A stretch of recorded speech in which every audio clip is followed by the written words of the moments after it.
Hey everyone, my name is Joe Gunther, and this is my practicum presentation for Adams State University Men's Lacrosse for the Master's Level Practicum HPPE 585. So some general information about my practicum site. Adams State Lacrosse is in its 8th season.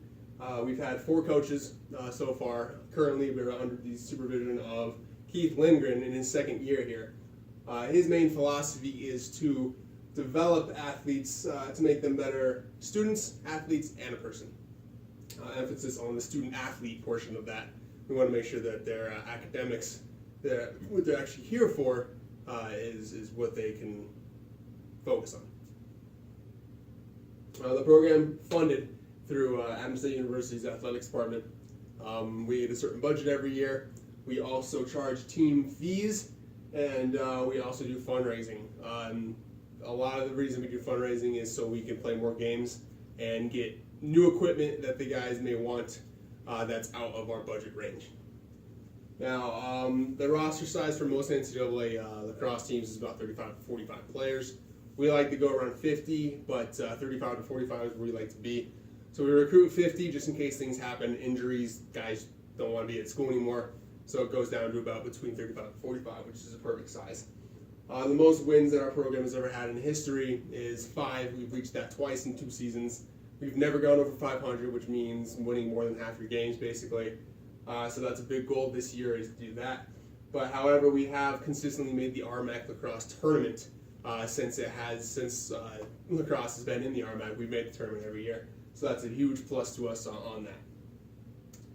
Some personal information on me. I am an alumni of Adams State. Came here in 2011, graduated in December of 2015. I did play lacrosse here for 4 years. Dealt with a variety of injuries, which is one of the reasons I can't play anymore. But it's also a big reason as to why I decided to coach.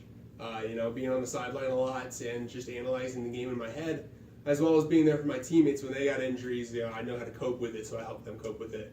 So it's something I can actually do to my players now, is help them cope with injuries. So those injuries kind of are a big part of why I wanted to start coaching at the college level. This is my 3rd year coaching at Adams State. I've been a volunteer coach for 3 years now. So what happened was I stayed after my graduation. I stayed first semester and just helped out coaching, fell in love with it. And now I'm in my 3rd season coaching. So unfortunately I am just a volunteer, but it's a great experience. I'm also in the progress of a master's in coaching here, as you know, with this class.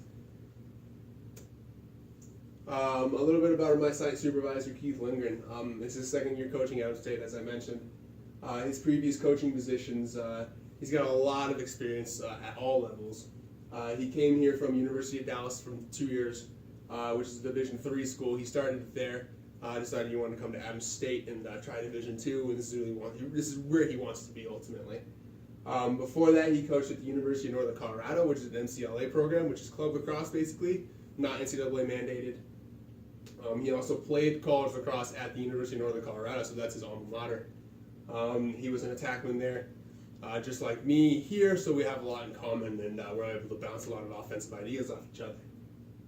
He's also worked with several international teams as kind of a liaison, not a head coach, anything like that, but he's just helped them out. Teams like Turkey, he's helped them. He's also coached wheelchair lacrosse in the Phil Championships when they were here in Denver. So he's got a very good rap sheet for his coaching career. Excuse me. So my goals for this experience were pretty basic, just everything that I wanted to expand on in my coaching knowledge. My main goal is to expand my knowledge regarding all aspects that go into coaching college lacrosse. And as you can see, all these kind of relate to that. I want to better my recruitment experience, or my recruiting process, excuse me, because it's a big part of college athletics is recruiting. So I also want to learn how to better organize practices, because organizing practices is a big part of a college lacrosse, because you got to be able to know which drills mesh well with other drills, what order to put them in to get the most benefit from the practice. So that's a big goal of mine for the semester. I also want to learn techniques on how to discipline athletes better, because I don't want to be that kind of coach that abuses his authority. So I want to learn the correct ways to discipline athletes so they know, basically so the discipline fits the punishment. I also want to further my knowledge on the correct skills needed to coach our face-off specialists. It's one thing I've fallen in love with. I never did face-offs when I played, but I've fallen in love with our face-off guys, and I mesh really well with them, so I really want to learn more to help them develop their skills, as well as our offensive players. I wanted to develop their skills into an advanced skill set for college lacrosse, so they can become elite players at this level. My last goal is to learn the best techniques in game management, which has to do with substitutions, which I will explain in a later slide. But it's a big goal of mine for this year. So my responsibility starting off with recruiting. I'll explain how this works with Adams State. The majority of our summer is spent attending lacrosse tournaments and camps and whatnot, so we can go see the talent in person. Denver has a lot of stuff that we go to. We go all around the country, just go recruit and watch kids play to see if they're going to be the right fit and talent for Adams State University. After we see them all, we put them into our database called Jump Forward, so we can just access them at a nice little click. So we put all their information in there, and then we decide what our top recruits are, the ones that we want to pursue to get to come here to Adams State. And we usually try to narrow it down to about 25 guys to start. And we break that down by position with 5 at attack, 5 at defense, which is your long ball position, midfield at 10, which is offensive, defensive, and long stick midfield, and then goalies at 2, face off at 3. So we like to break it down in that to organize it better.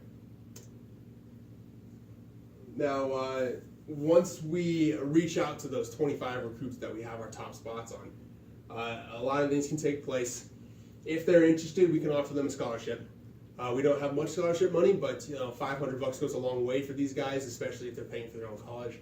So we can offer them that. We offer them official visits where they can stay overnight, see the town, get to know the school better, get to know the team better, see if they mesh well with them, and all that sort of stuff, so they can know if they actually want to come here. And then they can give us a verbal commitment, which isn't really set in stone, but it lets us know that they are very interested in coming here. So if they give us that and they're interested, we will send them a national letter of intent. There's 2 signing periods, one in the fall, one in the spring, and when we send them that and they sign it, that means that they are committed to us and coming here to play lacrosse and attend school. As of November 15th, which was the signing day, we had 12 recruits signed to come play here for next season. We also have 4 more recruits that have verbally committed since then, so 16 in total, and when our goal is 20 committed for next year, we are in a great position as we can just focus on our season during the spring instead of getting recruits to come. So it's huge to have that many recruits at this time of the year. Another big responsibility of mine was practice times.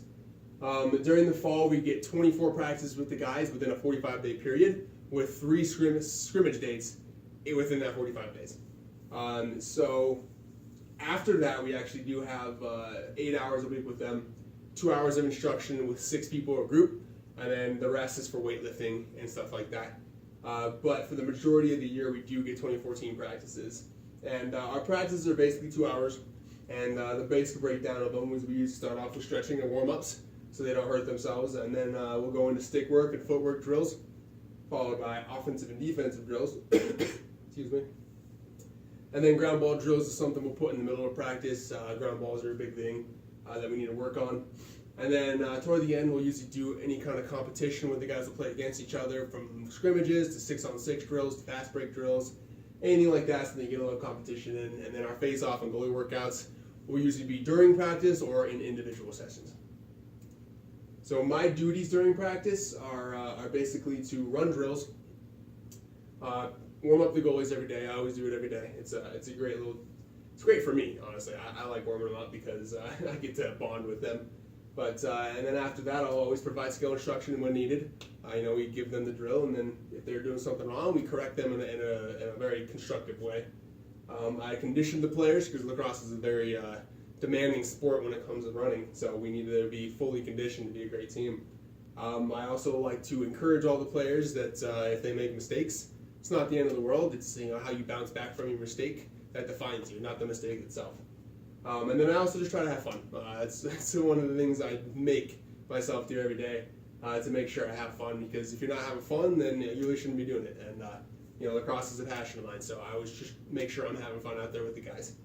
And one thing I wanted to mention in this as well is you always have to stay positive and provide constructive criticism to the players. Because if you're too negative, they're not going to get a lot out of it. So constructive criticism is something I always try to do. It benefits the guys a lot. So as I mentioned, one of my goals, face-off workouts. I really wanted to become more knowledgeable in that. So our head coach Keith Lindbergh put me in charge of them and the goalies for workouts. And face-off and goalies are two of the most important positions in lacrosse because they both control possession of the ball. So what a face-off guy does is at the beginning of a game, two guys will face off to fight for possession of the ball, and then it also happens after every goal is scored. So they can determine how much possession time you can have on the field, which is why their position is very important, and their practices are a lot different for that reason. Their workouts mostly consist of hand speed drills, reaction timing drills, footwork, and ground ball drills, all concepts needed for a great face-off guy. The goal of their workout is to increase their overall speed and all the techniques that they use. There's so many techniques that you can use and tools that they have that to develop all of them is a great thing. Down here in this corner is our starting face-off guy, which I've grown very close with him over the years and coaching him. Another responsibility of mine was goalies. As I mentioned, our head coach put me in charge of them as well. They're the other most important position because they stop opposing teams from scoring and they can cause turnovers. So with their workouts, we try to do some with the team, some with individually. So our offensive guys can still shoot on them, and it benefits both offense and the goalies on that point. But when they're individual workouts with them and me, when I run them, is I will start off with some increased speed warm-ups, which I start off about 50% shot speed, and increase it up to about 100% so they can see all sorts of shots. After that, I'll do outside shooting drills, followed by inside shooting drills so they can get different distances. And then hand speed and reaction timing drills are a big thing to them because their reaction timing needs to be fast because they're facing about 90 to 100 mile an hour shots at the Division II level. Footwork and passing drills are a big thing for them too because their footwork, they have to be able to know where the ball is and know where their feet need to be placed in the goal at the time. And then their passing drills are for clears. If they can't clear the ball, then obviously it's going to come back at them. So clearing the ball and passing the drills are very important for them. And this is actually our starting keeper. He's one of the best goalies in Division II at the moment. Over the past 2 years, he's a junior this year, and working with him has just been a privilege, honestly. The weight room is another responsibility of mine. We lift Monday through Thursday, excuse me. So 4 days a week. I take the morning sessions. We have several different hours that they can do it in, depending on their class schedule. But a coach has to be present during weightlifting sessions for safety reasons, and our strength and conditioning guys, as awesome as they are, they do get very busy. So I volunteered to go in there with my team at least and to help them out a little bit. So what I do is I usually just provide instruction if needed. I know a lot about strength and conditioning, so I'm able to provide proper instruction to them. I also provide spots. If they're doing a heavy lift, then I can support them, make sure they don't drop it on themselves or hurt themselves. And then I also just watch for safety. If they're doing something wrong, they could tear a shoulder, tear a quad, depending on the lift. So I want to make sure that they're all safe and they're at the same time doing the right things. And then occasionally I do lift with the guys. So I find it motivates them more. And when they can try to compete with me to see who can lift more, it's really a fun time. So sometimes I will go in there and I will occasionally lift with them. So as I mentioned earlier, one of my goals was game management, and that has to do with substitutions. So I can spend hours and hours telling you about substitutions, but I'll give you a little breakdown of it right here. But they're a big part of lacrosse because it's a lot like hockey where it's on the fly, and it's a really big part of controlling the tempo of the game. So different techniques are used for different situations in the game. But the biggest thing to know about subbing is you have to be aware of your players on the field, and if they come off, you have to put another one on.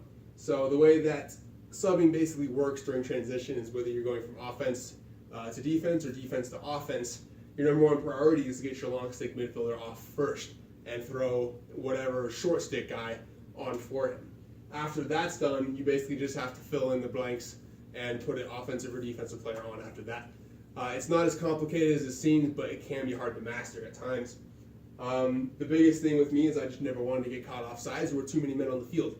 And I achieved those goals this year, which was awesome.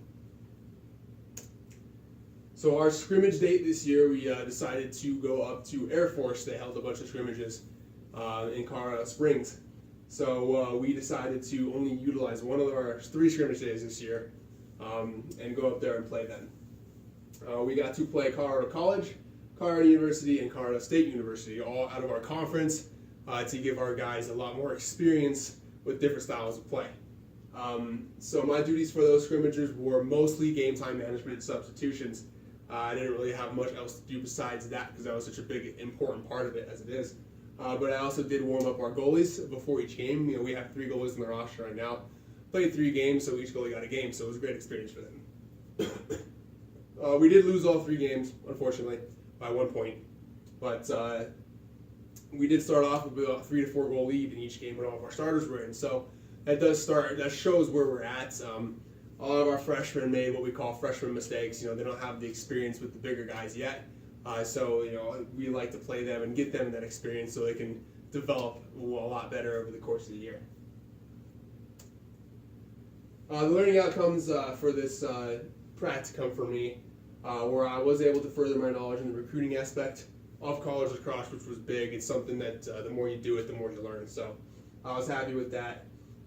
Using my playing experience to coach players is a big thing because I find players kind of respect you more a little bit if you actually played their position and you're telling them how to do stuff because they know you know what it's like. I learned how to network a lot, which is a big part of any job position, honestly. Game management skills, I got really good at. It was a good learning outcome because I've never done it before. So I was happy to do that this year. Positional coaching techniques. Face-off and goalies, I've never played those positions in my life, but I was able to gain a lot of knowledge on how to coach that position this year. And then off-field management is a big thing with any college sport. A lot of these guys are away from home for the first time, so if they have something to talk about that has nothing to do with the sport, you have to be there for them. And that's something I really like doing, is being a mentor to these young men. Some of the big achievements that we happened over this semester was I was able to teach correct form and techniques of face-off specialists. I learned everything I can about that, and I got really good at teaching that. I also ran substitutions without making a mistake this semester, which was huge for me because I've never done it before, as I said, so I was really happy I was able to do that. I became a pretty good expert in footwork for all the positions. I'm also becoming a skilled offensive coach. I still have a lot to learn, but I feel like I'm way better off than I was in the past, and I can actually apply a lot of my stuff to run offenses. A possibility of a paid position has opened up, considering some things happen, so I might be able to come back next year for a paid position at Adams State because I love it here and this is where I want to be. So that's a big thing that made me very happy that the athletic staff around here has noticed that they would be willing to give me a paid position. And then a big achievement is also our 12 signed recruits.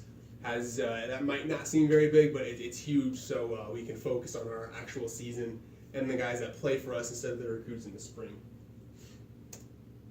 So the benefits of this program for the Practicum site, basically, this site, it provides great networking opportunities. Our head coach and our other assistant know a lot of people around the coaching world, so I was able to learn how to network with them a lot. I've met a lot of those guys, so that was really behooving for that reason. Volunteer position is great for gaining experience. It's one of those things, it's kind of like a unpaid internship where you can make mistakes and learn from those mistakes and learn a lot from the experienced guys all around, so it was perfect. That was a great benefit from this. I also get to be a part of my passion for lacrosse and Adams State. As I said, I'm an alumni. I love this school. I love lacrosse, and being able to be here and coach lacrosse is just one of the greatest things I could ever ask for. So great benefit like that. And then another big benefit was learning from all the experienced coaches around the athletic department, not just my mentors in the lacrosse staff, but all around the athletic department. I got to learn from a lot of different coaches, so it was really good just working with the Adams State athletics department. Some of the classes I use, the way I like to put it, is hands-on experience is different from classroom experience, but you need both for full expertise. So the classes that I was able to apply in this practicum are methods of coaching, both undergrad and master's level, and then strategic management and leadership in sport helped me develop my leadership philosophy and traits. So I was able to use that master's level course my practicum undergrad, I did it here too underneath a different coach. So I was able to use information there and apply it here and kind of get best of both worlds in that situation. And then my sports and society class also contributed to a lot of the things I did. And then a lot of experience was also gained from Keith Lindgren. So he taught me a lot, and I couldn't have asked for a better mentor. So in conclusion, I did accomplish the majority of my goals, and the ones that I haven't quite yet accomplished, I'm striving for at the moment, and I'll accomplish them by the end of the year, hopefully.